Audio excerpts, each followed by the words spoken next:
Selamat pagi teman-teman. Pada konten kali ini saya akan membahas materi akuntansi keuangan kelas 11 akuntansi. Kompetensi intinya itu 3.12 menganalisis pengelolaan dana kas perusahaan di bank.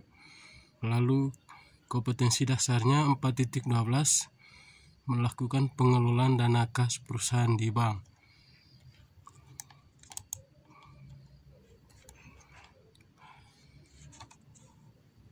Ini untuk uji kompetensi 5, yaitu memproses dokumen kas di bank. Ada beberapa materi pokok pembelajarannya. Pertama, administrasi dana kas bank. Lalu tujuan pembelajarannya itu setelah mempelajari kegiatan belajar ini, siswa-siswi diharapkan mampu untuk mendefinisikan kas dan mengidentifikasi karakteristik kas.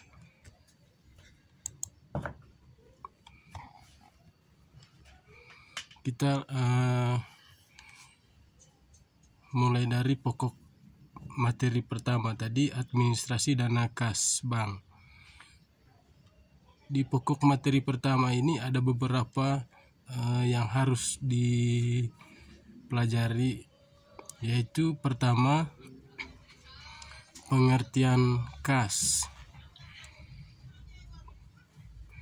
Kas yaitu aktiva yang dimiliki dan digunakan pada hampir semua penghasilan. Kas merupakan alat pertukaran dan juga digunakan sebagai dasar pengukuran dalam akuntansi.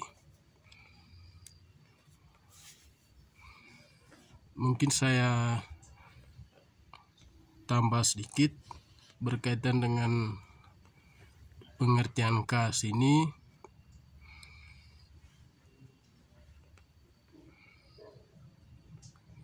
Kas itu sangat penting di semua perusahaan karena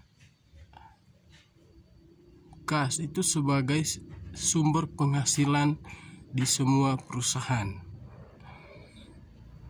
Oleh karena itu, semua perusahaan itu harus memiliki kas, dan kas itu juga sebagai alat pertukaran. Alat pertukaran misalnya antara aset dengan aset. Contoh sebagai alat pertukaran kas misalnya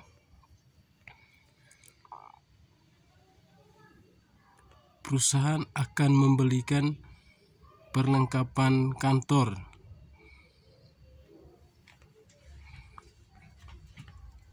Perusahaan itu pasti dia mendapatkan perlengkapan kantor yang dia beli. Lalu kita harus mengeluarkan kas, sehingga kas itu merupakan sebagai alat tukar menukar antara aset dengan aset lainnya. Mungkin itu saja tambahan dari saya berkaitan dengan pengertian kas ini.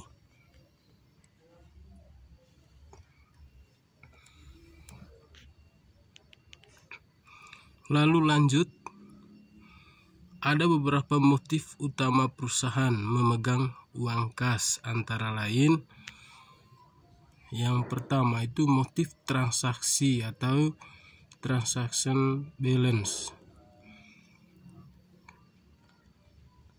Motif transaksi ini artinya kas diperlukan untuk memenuhi pembayaran-pembayaran yang timbul dari kegiatan perusahaan. Itu untuk motif transaksi. Dia untuk membiayai semua kegiatan-kegiatan yang terjadi di dalam suatu perusahaan yang berkaitan dengan pengeluaran kas. Lalu yang berikutnya motif berjaga-jaga atau precautionary balance. Motif berjaga-jaga ini artinya saldo kas diperlukan untuk berjaga-jaga apabila terjadi fluktuasi kebutuhan pembayaran kas yang tak terduga. Ada kalimat yang perlu digarisbawahi di situ atau perlu diingat, fluktuasi ya. Fluktuasi itu berubah-ubah. Misalnya kebutuhan perusahaan itu tiba-tiba dia berubah, sehingga untuk menjaga kebutuhan-kebutuhan seperti itu kita sudah siap atau kita menggunakan motif berjaga-jaga ini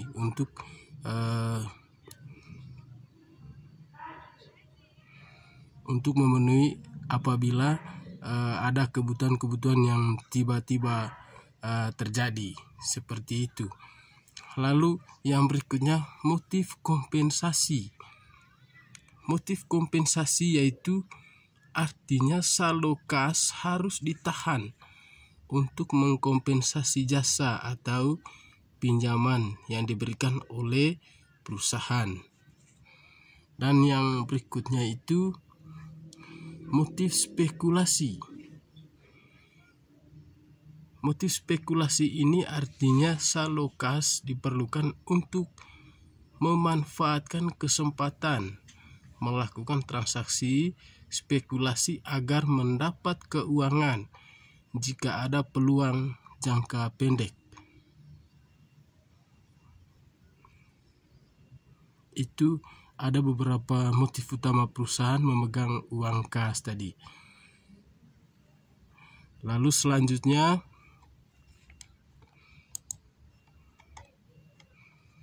karakteristik kas. Itu pokok materi yang kedua. Ada beberapa golongan kas di sini.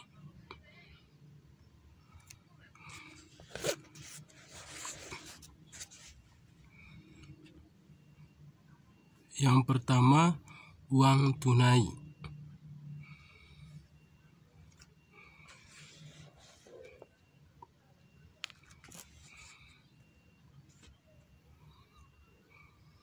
Lalu yang berikutnya, uang simpanan di bank dalam bentuk tabungan atau dalam bentuk giro.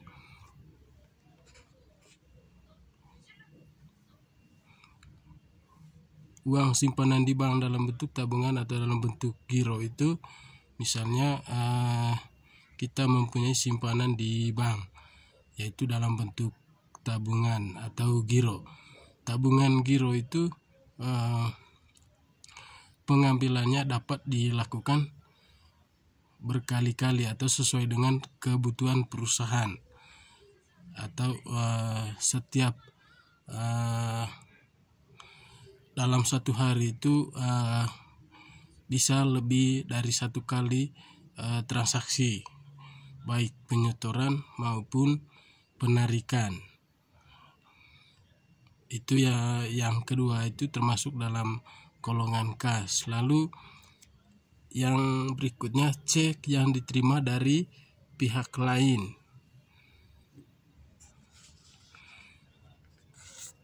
Dan berikutnya cek perjalanan atau travel check, yaitu cek yang dikeluarkan oleh suatu bank untuk melayani nasabah yang melakukan perjalanan jauh. Lalu yang berikutnya itu cek kasir atau kasir cek, yaitu cek yang dibuat dan ditandatangani oleh suatu bank serta dapat ditarik melalui bank itu sendiri. Itu cek kasir. Dan yang terakhir itu vessel post, yang sifatnya dapat segera dijadikan uang tunai. Jadi itu yang termasuk dalam golongan kas.